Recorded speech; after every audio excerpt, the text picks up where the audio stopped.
Hey, how's it going, everybody? Here I am again, out here working on some old dirty piece of farm equipment, and I don't really know what my boss said's wrong with it.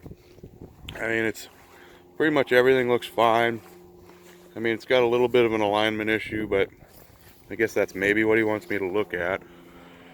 Um, so you can see here now is the spindles actually completely broke off of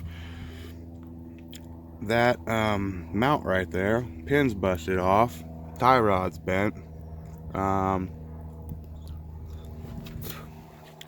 so just a small problem.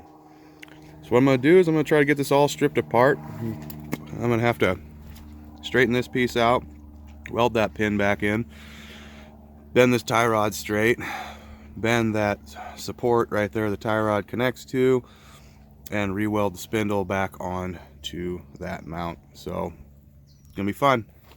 Talk to you guys in a bit. Okay, so the first thing I'm going to have to do is try to get this thing straight again and make it so this pin will go back through both sides. This pin's supposed to be welded in top and bottom. Apparently it fell out. So it'd be good to get both holes opened up with a grinder, die grinder there, and make sure I can actually get the pin in through both ends and then straightened out. Okay, so I got that cleaned up with a combination of grinder and die grinder, and pretty much got it. So at least that one works. Now to work on the other one. Okay, so I got this side cleaned up. Now that fits in there all right. Now, the hard part, is get that to fit in the other one again. We'll see how that goes. Okay, first thing we're going to do is move to something a little bit more stable than beating on the back of my truck's tailgate. That doesn't work very well. And we're going to clean up all this stuff around here where the old spindle was welded on. I've already got a rough center marked there so I don't lose that, and that'll make it easier to lay it down flat and hammer on it with the torch. Okay, so I got all that cleaned up back there, so I got a pretty reasonably flat surface to work with. I'm going to take this guy, flip it on its back here, and I'm going to get it real hot, and I'm going to use one of these Bessie clamps to squeeze her down and hopefully just sort of push it back into shape. And just like that, wow, that was super easy. I mean, this metal's so you can just basically push on it and it goes right back where you need it. So I just kind of squeezed it with my hands, and now it's pretty much in position where all I need to do is get that wheel off, get that hub off, bend all that other stuff I talked about, get this thing in position, weld it, bend the tie rod, put it back in position, get the hub or the spindle welded back on here. Just a simple matter of that. Like, that's it. That's all it's going to take, guys. I mean, it'll seem like nothing to you. Okay, so got this cleaned up pretty well.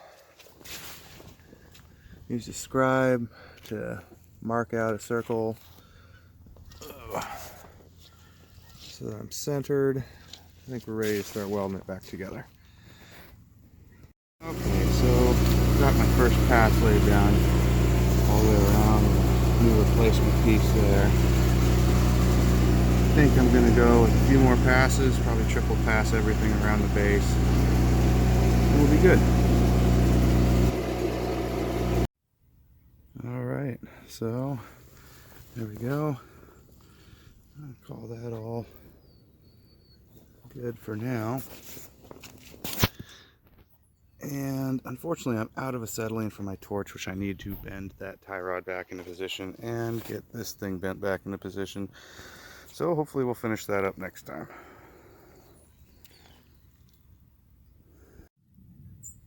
Just a little addition here. This is the machine I'm using, an ESOB 215 IC.